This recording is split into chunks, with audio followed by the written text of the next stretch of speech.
Dans cette vidéo, je vais te parler du déploiement de modèles de machine learning.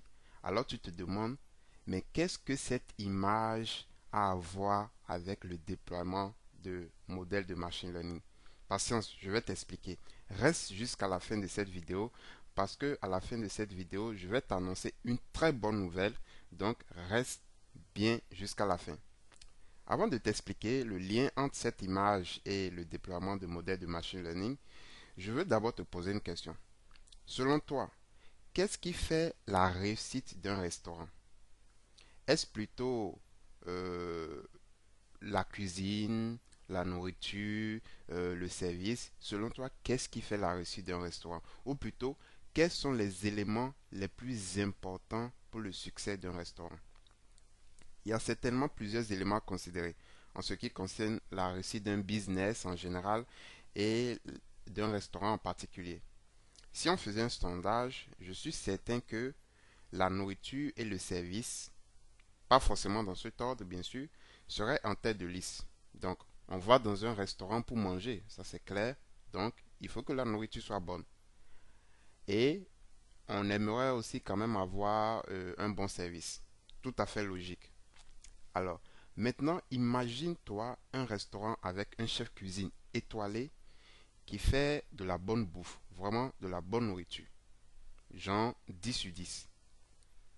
Mais ce restaurant a un service nul, un service très nul. Des serveurs qui sont arrogants, qui ne sourient pas avec les clients, qui sont toujours en retard sur le service, qui ne sont pas très au point niveau propreté, donc avec beaucoup d'autres défauts.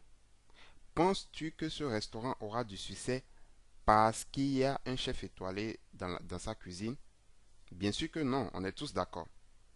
Imagine-toi encore que le restaurant, toujours avec son chef étoilé, n'a même pas de serveur. Donc, il n'y a même pas de service. Il n'y a pas de serveur pour servir les clients. Donc, le chef finit de préparer en cuisine, mais la nourriture ne parvient jamais aux clients. Penses-tu que ce restaurant aura du succès dans ce cas? En réalité, dans ce cas, il n'y aura même pas de restaurant. Parce que en réalité, ce qui fait un restaurant, c'est le fait que les gens qui viennent puissent manger ce qu'on prépare dans la cuisine. Mais si la nourriture préparée dans la cuisine reste uniquement dans la cuisine et ne parvient jamais au client, donc il n'y a pas de restaurant en réalité. Donc, tu comprends maintenant que le service d'un restaurant est vraiment ce qu'il y a de plus important. À présent, quel est le rapport avec le déploiement des modèles de machine learning? Tes expériences que tu effectues en machine learning pour parvenir à un modèle, étapes souvent que tu fais dans un notebook, dans Jupyter par exemple, sont comme le travail effectué en cuisine pour sortir un bon plat. D'accord? Mais tout comme dans un restaurant, un bon menu qui ne finit pas dans les assiettes des clients à cause d'un service défaillant ou inexistant ne sert en rien les intérêts de ce restaurant. De même, un modèle de machine learning qui n'est pas déployé pour régler la problématique business n'est pas utile pour l'entreprise, et constitue donc un gaspillage de ressources. Donc quand je parle de ressources, je parle d'argent, de temps et d'énergie. Malheureusement, un fort pourcentage de projets de machine learning dans les entreprises ne parviennent jamais à l'étape de production ou échouent durant cette étape. L'objectif principal de ce cours est de vous apprendre à déployer vos modèles de machine learning aussi bien en local que dans un environnement cloud et aussi sous forme d'API et d'applications web. Mais avant de vous plonger dans les aspects techniques, il faudra bien comprendre la notion de déploiement de modèles de machine learning. C'est pour ça, pour ce cours, la première section va consister à bien définir les choses. D'accord? Je vais d'abord te dire qu'est-ce qu'on entend par déploiement d'un modèle de machine learning. C'est quoi en fait? Parce que on entend parler de déploiement, mais en réalité, c'est quoi? Et vraiment, si tu prends ce cours, si tu t'inscris pour suivre ce cours, tu vas vraiment comprendre de façon pratique et professionnelle ce qu'on entend par déploiement d'un modèle de machine learning. Ensuite, Pourquoi a-t-on besoin de déployer un modèle de machine learning? Quand je finis de construire mon modèle dans mon Jupyter Notebook ou bien partout ailleurs, pourquoi, voilà, je peux le laisser là. Pourquoi je ne dois pas le laisser dans mon notebook, en fait? Pourquoi a-t-on besoin de déployer un modèle de machine learning? Les défis du déploiement d'un modèle de machine learning. Alors, j'ai dit tantôt que la majorité des projets de machine learning échouent à partir en déploiement. Donc, quels sont les défis du déploiement d'un modèle de machine learning et quels sont les différents types de solutions de déploiement? Donc, je vais tout expliquer vraiment dans ce cours. Et tiens-toi prêt parce que à la fin de la vidéo, je vais t'annoncer une très bonne nouvelle concernant cette formation. Et tu verras que vraiment, ce n'est pas le genre de formation que j'ai l'habitude de faire. Cette fois-ci, vraiment, j'ai mis les cartons pleins. Le menu, vraiment, il est alléchant pour cette formation.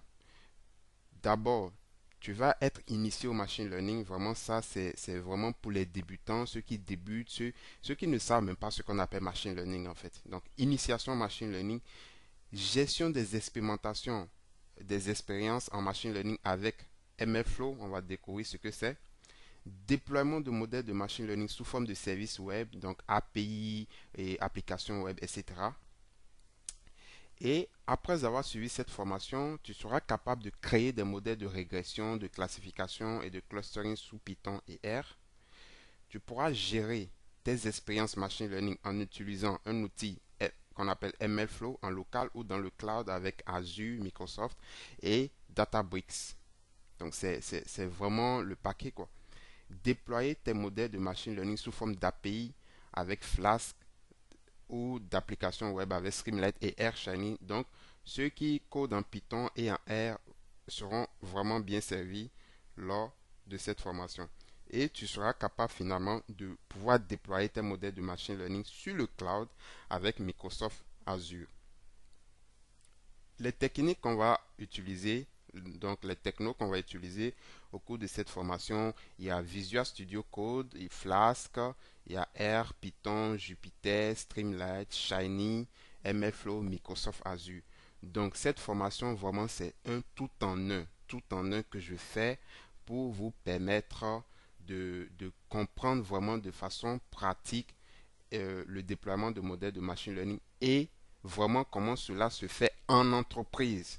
Parce que l'objectif, c'est ça, c'est aller travailler en entreprise. Et donc, quelle est la bonne nouvelle que je voulais t'annoncer? La bonne nouvelle, c'est que cette formation, je vais la faire avec vous. On va la faire ensemble. Donc, il ne s'agira pas de faire des vidéos et de les publier comme ça, non.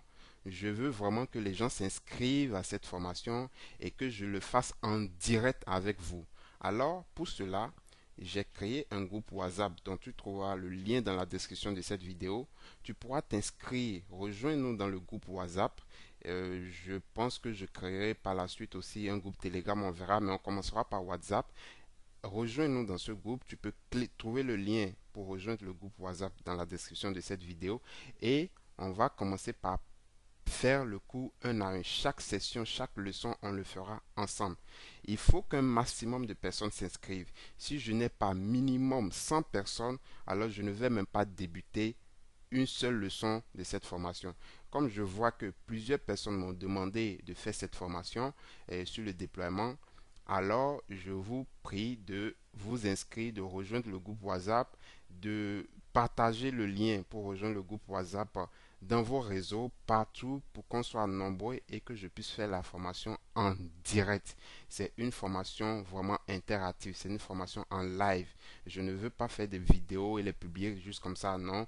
Je veux faire ça avec vous. Vous aurez la possibilité de poser toutes les questions que vous voulez, direct, de me les poser directement. Donc, c'est dans votre intérêt. Alors, retrouve le lien du groupe WhatsApp dans la description de cette vidéo et rejoins-nous très vite. Merci et à bientôt.